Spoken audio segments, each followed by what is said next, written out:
Hello dear students, आज हम continue करने वाले हैं class 9th probability. I am professor Brajesh Bagdi. Welcome to mathematics class. So now dealing with example first, a coin is tossed 1000 times with the following frequencies: head 455 and tails 545। Compute the probability for each event.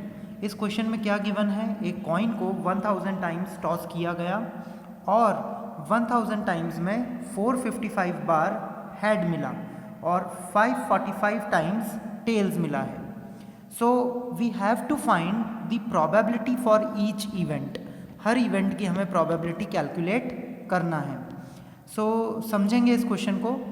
देखिए, probability का formula क्या होता है? Probability का formula होता है favourable outcomes upon total number of outcomes. क्या है प्रोबेबिलिटी का formula? Favourable outcomes upon total number of outcomes.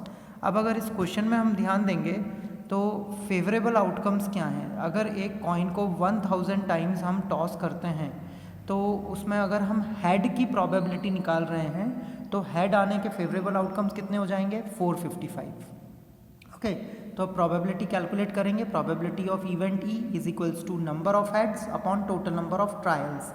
That means number of heads are favorable outcomes and total number of trials are total outcomes. So probability of E event का मतलब है head आने की probability. So probability of E, that is probability of head, is 455 divided by 1000. So this is the answer. Now similarly we can solve probability of event of getting a tail. Tail आने की probability. तो हमें कितने हमारे favourable outcomes हैं यहाँ पर? It is given in the question कि जब 1000 टाइम्स हम कॉइन को टॉस कर रहे हैं तो उसमें से 545 टाइम्स हमें टेल मिल रहा है। So number of tails divided by total number of trials. So number of tails are 545 and trials, total trials are 1000. So answer is 0.545. Okay, so now moving towards next question, example number 2. Two coins are tossed simultaneously 500 times and we get, अब देखिए यहाँ पर इस question में भी coins की बात हो रही है, बट यहाँ पर दो कॉइन्स की बात हो रही है कि दो कॉइन्स को हम 500 बार टॉस करते हैं। दो कॉइन्स को हमने कितनी बार टॉस किया? 500 टाइम्स। और हमें क्या मिला? हमें मिला दो हेड्स। देखिए, दो कॉइन्स को अगर आप टॉस करेंगे तो या तो दोनों कॉइन्स में हेड मिलेगा या किसी एक कॉइन में हेड मिलेगा, दूसरे में टेल्स मिलेगा, या दोनों ही कॉइन्स में हेड नहीं मिलेंगे, यानी कि दोनों में टेल्स मिलेंगे। तो यहाँ पर वही बताया गया है, अगर दो कॉइन्स को हम 500 टाइम्स टॉस करते हैं तो दो हेड्स कितनी बार मिले हैं हमें? 105 टाइम्स। वन हेड कितनी बार मिला है हमें? 275 टाइम्स। और एक भी हेड हमें नहीं मिला है 120 times. Find the probability of occurrence of each of these events. इन सभी इवेंट्स के ऑकरेंस की प्रोबेबिलिटी हमें कैलकुलेट करनी है। तो हमने इन तीनों इवेंट्स को नाम दे दिया E1, E2 and E3। Events को हमने क्या सपोज कर लिया? E1, E2 and E3। E1 का मतलब है 2 हेड्स, E2 का मतलब है 1 हेड और E3 का मतलब है नो हेड। सो सबसे पहले हम प्रोबेबिलिटी ऑफ E1 कैलकुलेट करेंगे।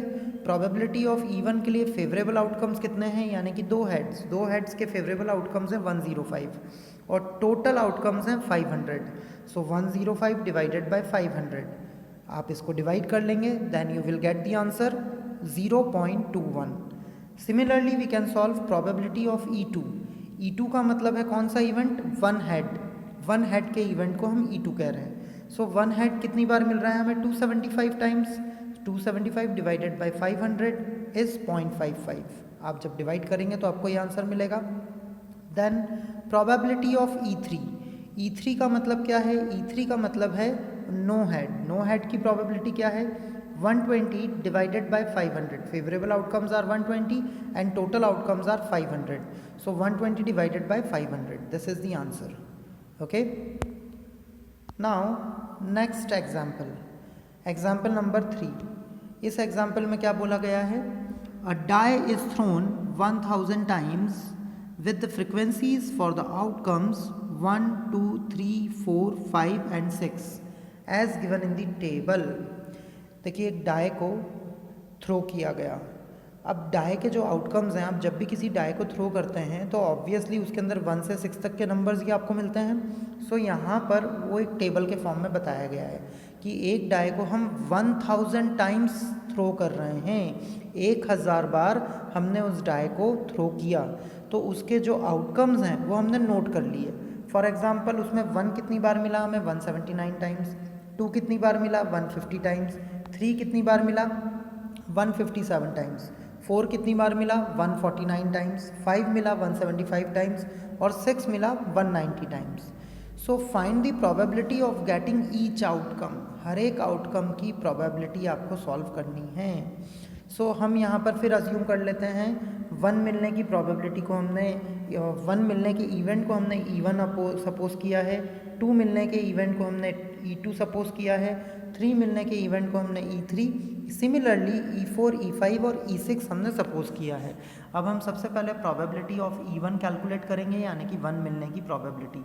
प्रोबेबिलिटी ऑफ E1 हम कैसे कैलकुलेट करेंगे, favourable outcomes upon total outcomes. Favourable outcomes कितने हैं यहाँ पर 179 और टोटल आउटकम्स हैं 1000, तो ये आंसर आ जाएगा। ऐसे ही हमने सेकंड इवेंट की प्रोबेबिलिटी निकाली E2 की, E2 मतलब 2 मिलने की प्रोबेबिलिटी। तो फेवरेबल आउटकम्स कितने 150 और टोटल कितनी बार फेंका गया है डाई को 1000 times. So 150 divided by 1000, this will give you the second probability. अब हम थर्ड प्रोबेबिलिटी कैलकुलेट करेंगे। थर्ड प्रोबेबिलिटी के लिए जो हमारे फेवरेबल आउटकम्स हैं, यानी कि 3 कितनी बार मिल रहा है हमें 157 टाइम्स और टोटल डाई को कितनी बार थ्रो किया है 1000 टाइम्स। सो 157 अपॉन 1000, ये प्रोबेबिलिटी ऑफ E3 हो गया। Now you can calculate probability of E4। E4 की प्रोबेबिलिटी मतलब 149 डिवाइडेड बाय 1000। ऐसे ही आप E5 की प्रोबेबिलिटी कैलकुलेट करेंगे 175 अपॉन 1000, इसको डिवाइड कर लीजिए। और ऐसे ही फाइनली E6 की प्रोबेबिलिटी निकालेंगे 190 बाय 1000, ये आंसर आ जाएगा। So dear students, I hope आप लोगों को ये समझ में आया होगा। Thank you so much. Keep watching, keep studying. Thank you.